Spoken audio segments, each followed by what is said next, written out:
심상화, 시각화는 어떻게 해야 하는지 방법부터 정말 효과가 있는지 등 많은 명상 수행자들이 궁금해하고 잘 알고 싶어하는 분야이다. 또한 시각화는 성공과 끌어당김의 방법이기도 하다. 정해진 목표를 심상화하는 것이 언제나 결실을 맺어주지 않는 이유를 알아내야 한다.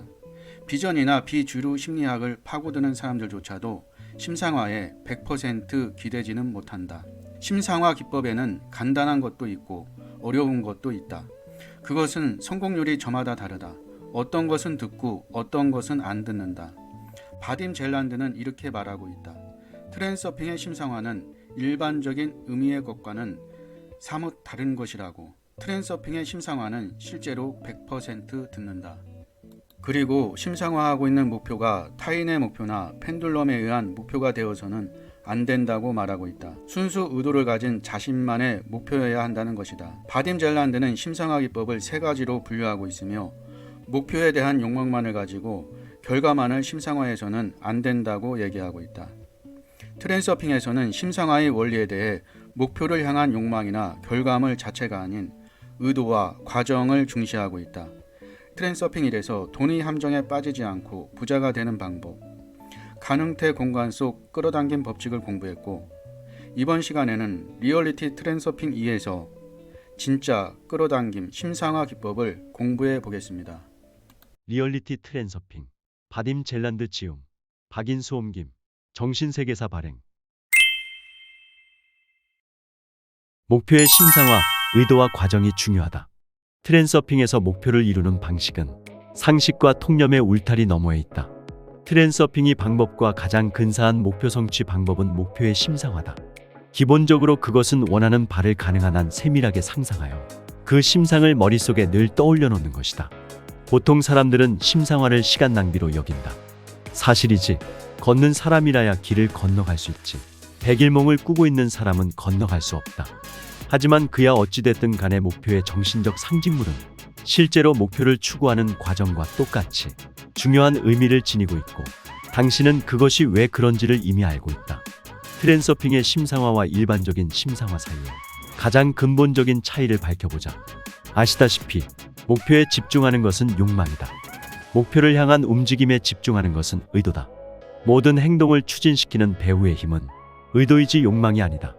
그러므로 목표를 향해 당신을 전진시켜주는 것은 목표를 생각하는 당신이 아니라 목표에 다가가는 과정을 심상화하는 당신이다. 의도의 실현이란 하나의 과정이지 목표를 한 방에 맞추는 것이 아니다. 물론 목표 자체도 심상의 일부다.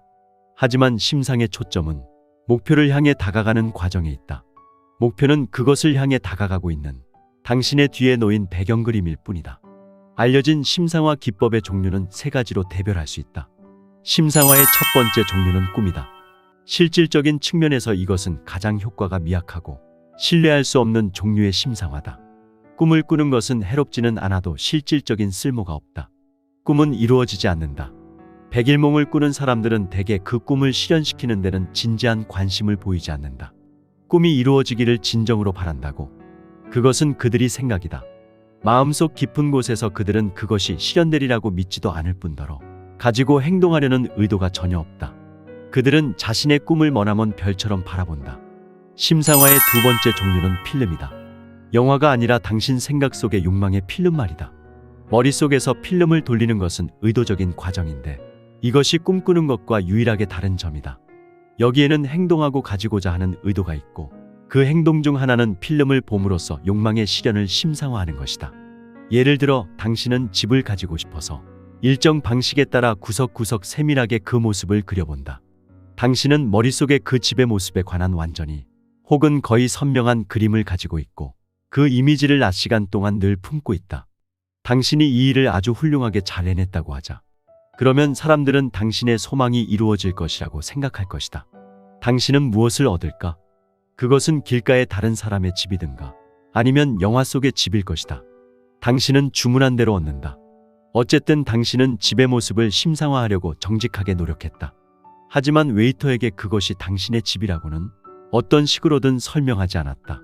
그래서 웨이터는 당신의 주문을 정확히 처리했다. 당신은 심상화 과정을 책에 적힌 대로 잘하려고 너무나 몰두한 나머지 중요한 것을 까먹은 것이다. 누가 주인이 될 것인가를. 이런 식의 심상화 훈련을 하는 사람들에게는 이것이 가장 중요한 실수다. 영화는 영화로 남는다. 당신은 결코 그것의 일부가 되지 못한다. 당신은 다만 거지가 쇼윈도우를 들여다보듯이 그것을 들여다볼 뿐이다. 세 번째 종류의 심상화에서는 당신은 관객처럼 필름을 보지만 동시에 생각으로 그 속에 참여하고 있다. 이것은 벌써부터 훨씬 더 강력하다. 당신이 그 인물이 된 연기를 하고 있다면 당신은 자신의 방사에너지의 매개변수를 해당 인생 틀에게 맞추고 있는 것이다. 예컨대 당신의 목표는 새 집을 갖는 것이다. 그것을 마치 한 폭의 그림처럼 생각 속에서 보고만 있지 말라. 깨어있는 의식으로 의도적으로 꿈을 지어내라. 집 안에 들어가서 이 방 저 방 걸어다니면서 모든 것을 만져보라. 벽난로 앞에 안락의자에 앉아서 아늑하고 따뜻한 느낌을 즐기고 나무 타는 냄새를 맡으면서 불 속에 장작을 던져 넣어보라. 부엌에 가서 냉장고 안을 들여다보라. 무엇이 들어있는가? 편안한 침대에 누워서 잠을 자라. 침대는 편안한가? 가구를 이리저리 옮겨보라. 정원의 잔대를 손으로 만져보라. 사과나무에서 사과를 따서 먹어보라. 집에 온 편안함을 느끼라. 아무튼 그것은 당신의 집안인가? 그것을 이루어질 수 없는 머나먼 나라의 일인 양 꿈꾸는 사람의 놀란 눈으로 바라보고만 있지 말라. 당신은 이미 그 집을 가지고 있다. 그것이 현실인 것처럼 느끼라. 아시다시피 이 심상화는 곧 슬라이드다. 트랜서핑에서 슬라이드란 우리의 인식을 스크린으로 보고 비춘 우리 주변의 세계이고, 슬라이드는 세계에 대한 우리의 이해, 곧 세계관을 말한다. 이런 슬라이드는 당신의 안락지대를 넓혀줄 것이고 그 내용은 시간과 함께 틀림없이 실현될 것이다. 그러나 언제 그렇게 될지는 아무도 모른다. 목표와 욕망과 의도, 그리고 과정. 욕망이 의도와 다른 것만큼이나 목표 자체를 심상화하는 것은 목표를 이루는 과정을 심상화하는 것과 같지 않다. 욕망으로는 아무것도 못한다. 목표는 당신이 추구해야 할 무엇이기는 하지만 당신이 실제로 집중하고 있는 것은 목표에 다가가는 과정이라는 것을 알 수 있다. 결국 어디에 도달하기 위해서는 그것을 그저 원하고 자신이 거기에 있는 모습을 그리는 것만으로는 안 된다. 필요한 단계를 밟아가야만 하는 것이다. 즉, 그 과정을 실천해야만 한다. 이 모두가 단지 쓸데없는 궁리에 지나지 않아 보일 수도 있다. 하지만 다음 논거가 우리를 어떤 결론으로 데려가는지를 보라. 목표를 심상화하는 것은 욕망이 벌이는 짓으로 그것만으로는 목표에 한치도 더 가까워지지 않는다. 당신은 그저 뭔가가 일어나기를 바라기만 함으로써 공포탄만 쏘고 있는 것이다. 과정을 심상화하라. 트랜서핑에서는 목표에 이르는 과정을 심상화한다. 이 경우에는 의도가 작용하고 있어서 목표는 조만간에 이루어진다. 목표를 향해 움직이는 것이 꿈에서처럼 그렇게 빨리 진행되지는 않는다. 하지만 움직임은 눈앞에 실제한다. 앞장을 공부하셨으니 당신은 자신이 여러 인생 트랙을 거쳐 움직여가고 있는 모습을 실제로 볼 수도 있을 것이다. 무엇을 하든지 간에 그것이 오래 걸리는 과정이라면 그 과정 자체를 심상화하는 것이 도움이 된다.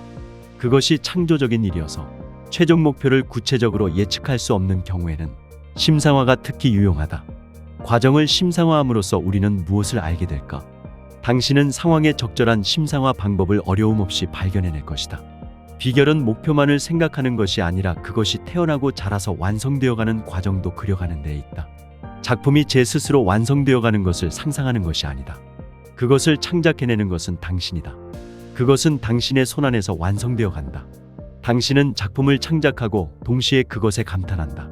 과정을 심상화하고 외부 의도와 일치시키라. 어떤 경우든 과정을 심상화하라. 당신의 작업이 완성을 향해 나아가고 있는 과정을 말이다. 단지 최종 결과만을 상상하는 것은 안락지대를 넓혀주고 그것만도 상당한 일이긴 하지만 목표에 다가가는 과정을 심상화한다면 당신은 외부 의도의 작용을 한층 가속시키고 있는 것이다. 외부 의도란 우리 내부의 의도가 아닌 가능태 공간 안의 에너지 정보의 흐름 섹터를 말한다. 목표가 어떻게 실현될지 아직 아무런 대책이 없더라도 걱정하지 말라. 침착하고 용의주도하게 심상화만 계속하라. 목표가 당신의 안락지대 안에 완전히 융화되기만 하면 외부 의도가 적당한 기회를 던져줄 것이다. 목표를 이룰 방법을 찾는답시고 좌충우돌 정신없이 헤매지 말라. 중요성은 제쳐두고 가능태 흐름에 몸을 맡기라. 슬라이드를 보고만 있지 말고 그 안에서 살라. 그러면 당신은 자기도 모르는 사이에 제 길을 가고 있게 될 것이다. 하지만 과정의 심상화가 다는 아니다. 가능태 공간의 물질적 현실화는 타르처럼 활성이 미약하다. 그러므로 전이는 점진적으로 행해져야 한다. 물론 신의 사자의 외부 의도가 받쳐준다면 모르지만 말이다. 점진적이란 말은 그것이 지속적인 과정이란 뜻만이 아니라 전이가 단계적으로 이루어져야 한다는 뜻도 품고 있다. 트랜서핑 심상화 최종 정의. 가능태 공간의 단계적 경로를 전이사슬이라고 부른다. 각각의 단계는 이 사슬의 고리를 이룬다. 트랜서핑 심상화를 최종적으로 정의하면 전이사슬 중 현재의 고리가 현실화되는 과정을 마음에 그리는 것이다. 과정을 마음에 그린다는 것은 생각을 올바른 방향으로 보내는 것을 말한다. 목표를 실현시킬 방법을 알지 못하더라도 조바심 내지 말라. 침착하고 용에 주도하게 슬라이드를 계속 심상화하라. 목표가 안락지대 안으로 완전히 융화되어 들어오면 외부 의도가 적당한 방법을 던져줄 것이다. 목표를 이룰 길을 찾겠다고 좌충우돌 헤매지 말라. 슬라이드가 당신으로 하여금 무심결에 뜻하지도 않게 적절한 행동을 하게끔 할 것이다. 중요성을 버리고 침착한 태도로 가능태 흐름에 몸을 맡기라. 이것이 트랜서핑의 심상화 과정이 지닌 또 하나의 특징이 숨기고 있는 비밀이다. 끝까지 시청해 주셔서 감사합니다. 구독, 좋아요, 댓글, 알림 설정은 큰 힘이 됩니다.